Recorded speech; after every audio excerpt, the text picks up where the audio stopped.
So when I was in college, our campus had two competing independent daily student newspapers. I wound up joining the more left-leaning of the two. The one, there's a story there actually. I almost ended up at the other one. I joined the one that had the picture of Vladimir Lenin above the opinion desk. Vladimir was on the same wall as a large poster of Madonna, who was wearing leather and smoking a cigarette. Many of the people around her were also smoking cigarettes in that newsroom. It was quite a place. I was not in any way radical, but I worked there throughout my undergrad years and even served as the paper's editor. Being around dozens of smart, highly opinionated people and attending hours of meetings every week helped prepare me for both journalism and the career that followed. I learned how to put out a newspaper, and I learned more than a few things about life. During my time on the paper, a group of young women on staff got together and formed a women's caucus. They spelled women W-O-M-Y-N, and they met once a week. I don't recall whether there was a specific incident that led to the formation of the caucus, and I don't know what they talked about. But I saw it as a very good thing that they were getting together for conversation and mutual support as they trained for a male-dominated profession in a male-dominated world. I was pretty sure that their discussions would have been more interesting to me than the political and sports banter in the rest of the newsroom, but I did not try to invite myself in. I respected their need for safer space, their need for sanctuary. I'll never forget when one of the women told me, "Jim, if we allowed men in, you'd be the first." I consider that to be just about the highest honor I received during my college career. Our theme this month at FUS is sanctuary, and we are exploring it from a humanist perspective. What are the places that are of highest importance to us? What are the places that are our human-determined version of sacred? And where in our lives can we go to be safe, or at least safer? Often, the places that are sacred to us are also the places that are safer for us. The sanctuaries in our lives tend to meet at least a couple of definitions of the word sanctuary. Unitarian Universalist congregations have a long tradition of aspiring to be both kinds of sanctuary. When UU churches got their start in this country more than 2 centuries ago, they were holy sanctuaries in the traditional churchy sense, and they were also places of refuge for those who had radically atypical views on religion. Back then, the newly emerging Universalists read the Bible with new interpretive methods, and they saw a much more expansively loving God, rather than the narrow, condemning God so popular at the time, and of unfortunate enduring popularity. Around the same time, the Unitarians read the Bible in these new ways and saw a much more human Jesus, a teacher to be followed rather than a savior to be worshiped. Both these traditions drew in people who had nowhere else to take their radical beliefs if they wanted community. And both traditions offered them a place to think freely and to decide for themselves what was most sacred. Of course, these traditions, while forward-thinking for their time, were also very much of their time. White, wealthy men were the safest in these spaces, and they ran the show. Women who were interested in becoming ministers did not get the encouragement they deserved, though they did get more support out here in what was the West than they did back east in New England. And some of you may be familiar with the story of William Jackson, an African-American minister who in 1860 discovered himself to be, theologically, a Unitarian. He carefully but enthusiastically went to a national conference of Unitarians taking place in his town, and standing before those gathered, he declared himself a Unitarian. The other ministers in attendance took up a collection for Jackson to help him with his church's debt, and then they sent him on his way, with no further welcome or encouragement. Ever since then, to varying degrees, Unitarian Universalist congregations have struggled to be safer spaces for people of color. They've also struggled with a tendency to want to help communities in need while also keeping them at arm's length, rather than the more complex work of entering into true partnership. There's actually been significant progress on this in recent years, here and elsewhere, of learning how to minister with people with communities rather than ministering to them. If you've attended one of my classes on the history of African Americans and Unitarian Universalists, actually, how many of you have done that? Raise your hand if you've been there. Oh, look at that. All right.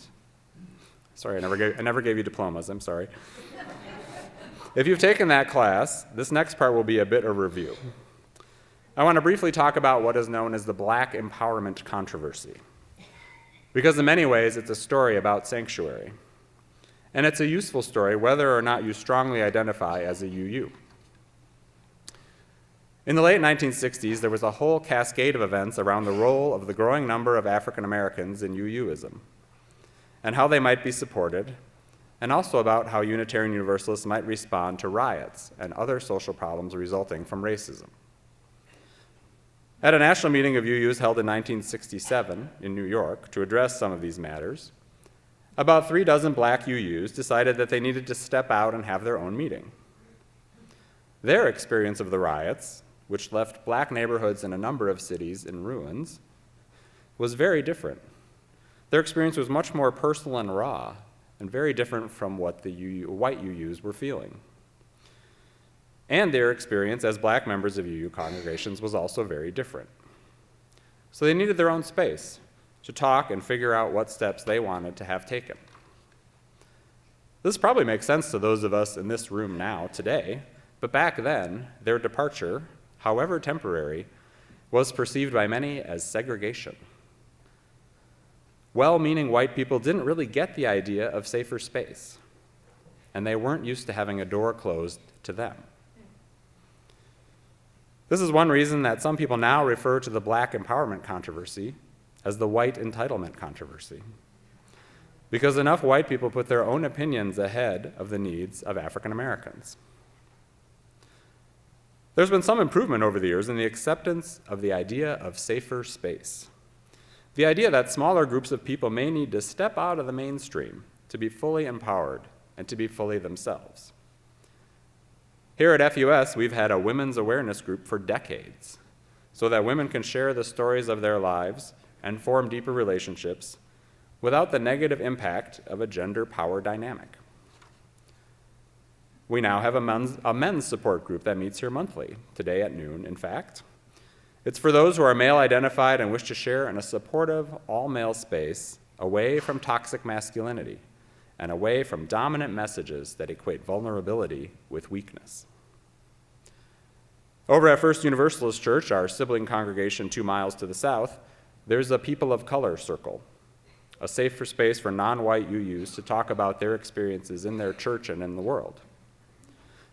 The circle at First Universalist has extended a standing invitation to our UUs of color here at FUS, because our lower numbers here would make it challenging for us to sustain such a group. Though, if you are a person of color here and you think we should have one here, talk to me and we'll see what we can do to make it happen. So each week we put a quote at the top of our order of service, and this morning the quote is by me. I couldn't find one I liked in the time available, so I wrote one. It says that sanctuary is a variation on freedom. The idea is that sanctuaries provide a version of freedom, but we should be careful not to confuse them with true freedom. Let me share an illustration of what I mean by this. When I first moved to Minnesota 25 years ago, I started attending the Twin Cities Pride Festival. I loved being in Loring Park for that weekend because I was free from worry about what might happen to me because I was gay. Pride for me was a sanctuary, a break from fear, a chance to not have to monitor what I was saying or worry about homophobia. Plus, I was white and male, so I was also free from being on the receiving end of racism or sexism. It was quite a liberating place to be. And I remember very clearly what it felt like at the end of that weekend as the tents and banners were coming down. I remember walking away from the park and feeling my guard going back up, re-entering the world where a majority of people didn't support LGBTQ equality. I remember being suddenly very aware of whatever t-shirt or stickers I was wearing. LGBTQ messages were fine in the park, but what if I stopped at the store? Should I go home and change first? The warm sense of sanctuary felt like it was evaporating right off my skin and leaving behind a chill. I still had significant privilege. Unlike my siblings of color, for example, I had the privilege of hiding my difference. I could simply watch what I said and change my shirt. But I think this demonstrates what I mean by sanctuary as a variation on freedom. The Pride Festival was safer and a sanctuary, but it didn't last, and it wasn't real life. Often, places of sanctuary offer a freedom that is limited. It is not the same as being free. Still, our personal sanctuaries serve a necessary function. They provide a place to be safer and recharge, and they help us envision the world we would like to live in. A lot of people come here to this space, to this congregation, in search of sanctuary, and they have for a very long time. Like those white Unitarians of the 19th century who found each other and built communities, many atheists, agnostics, and humanists of the 20th and 21st centuries have come here for a measure of safety and acceptance that is not always available in their everyday lives, even now. How do we make this place a safer harbor for a broader range of people? How do we make FUS more of a sanctuary? This may seem like an inwardly focused question to be asking at this moment in history, when the outside world seems to be hurting everywhere, and our country's functioning as a democracy is at grave risk. But it is precisely at times like these that we need our sanctuaries. Each of us needs a place to go, our places that are important to us and safer for us. It is times like these that we need our forward-thinking institutions to be strong. One of the ways that we make this congregation stronger and safer is through covenant. Covenant is a long tradition going back more than 300 years in our religious lineage. Covenant can seem like a suspect word. Restrictive covenants, for example, kept black people from buying homes in white areas until such covenants were outlawed. And people who are wary of the Bible may be aware that it contains numerous covenants between God and humanity. But the word itself is not religious. Its Latin roots are similar to those of the word convene. Covenant basically means an agreement. And Unitarian Universalists use covenant to describe how we agree to be with each other and how will we treat each other and act as a community. Each week at FUS, we read a congregational covenant adapted from one written more than 100 years ago by Unitarian minister James Blake. That covenant that you all read earlier calls on us to dwell together in peace, to seek the truth in love, and to help one another. These are terrific goals, ones that I have never heard anyone here object to. And the weekly reminder to strive to be our best selves is worth having in these soul-trying times when we are tired and a little crispy. It is good that we are a covenantal people. But what happens when we, in all our humanness, fall short? What do we do when we fail to dwell together in peace? Or when someone in the congregation seeks the truth but skips the love? Sometimes when things go wrong, when we fail to be our best selves, people hold themselves accountable. They apologize and make amends. But, and it pains me to say this, in a congregation where I see so much joy and where there's overwhelmingly positive energy, with unfortunate regularity, here, when congregants fail to dwell together in peace, nothing happens. Nothing happens to restore the relationship. A person who caused hurt or engaged in hostile behavior may not want to admit it. A person who felt hurt may feel ashamed as well. This is Minnesota. If we don't talk about it, it didn't happen. Except it did. And so the hurt individuals start to stay away or they leave altogether because there's no clear alternative path forward. It shouldn't have to be this way. A covenant is only as strong as each person's willingness to do the work of healing and restoring right relationship, to stay at the table, to admit mistakes, to apologize and forgive. Without accountability and without commitment, a covenant is diminished and can become little more than wishful thinking. It seems like smart human beings could come up with a better way. And in fact, they have.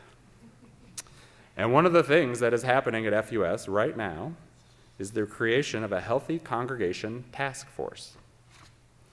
Lots of UU congregations have these task forces and teams, because these congregations are also filled with imperfect human beings who sometimes mess up.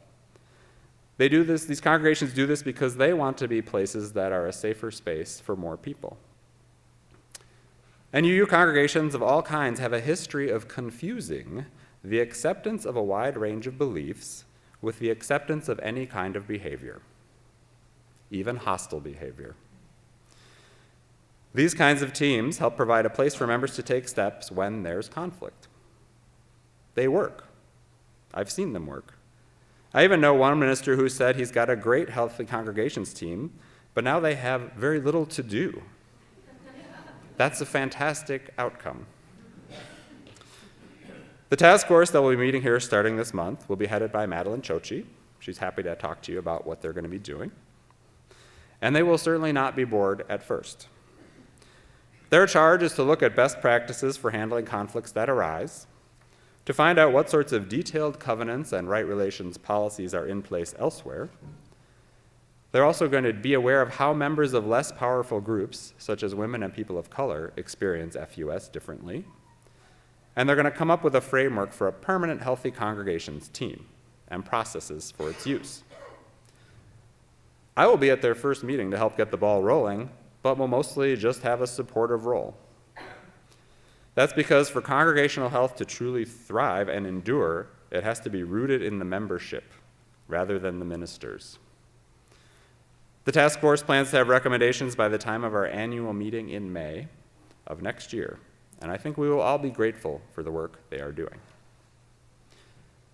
It's a small piece of building the world that some of us dream about, a world in which sanctuary and safe spaces are more widely available, but also where more of the everyday world feels like safer space.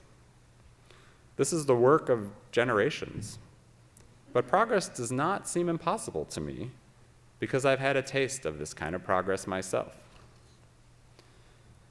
These days, compared with 25 years ago, when I walk away from the Pride Festival, I no longer think twice about what kind of message will be on my t-shirt, because the world has spun forward leaps and bounds, at least around LGBTQ equality, and at least in this corner of the world. Homophobia doesn't have the deeply entrenched foundational history in this country that white supremacy and misogyny do, so I think it's been easier to reduce because our economic system actually isn't based on homophobia. But progress on any kind of xenophobia gives me a bit of hope for humanity. I see hope here within these walls as well, a lot of it. For us to move from an enthusiastic welcome to a deeper invitation and true inclusion. I posed this question a year ago, and I'll pose it again. What would it be like if every kind-hearted humanist who came through our doors could find a place here? Put another way, what might we need to do for more people to see this as their sacred space and their safer space, a sanctuary and a sanctuary? With our board working on vision and us digging deep into racial justice work, it's a good time to ask.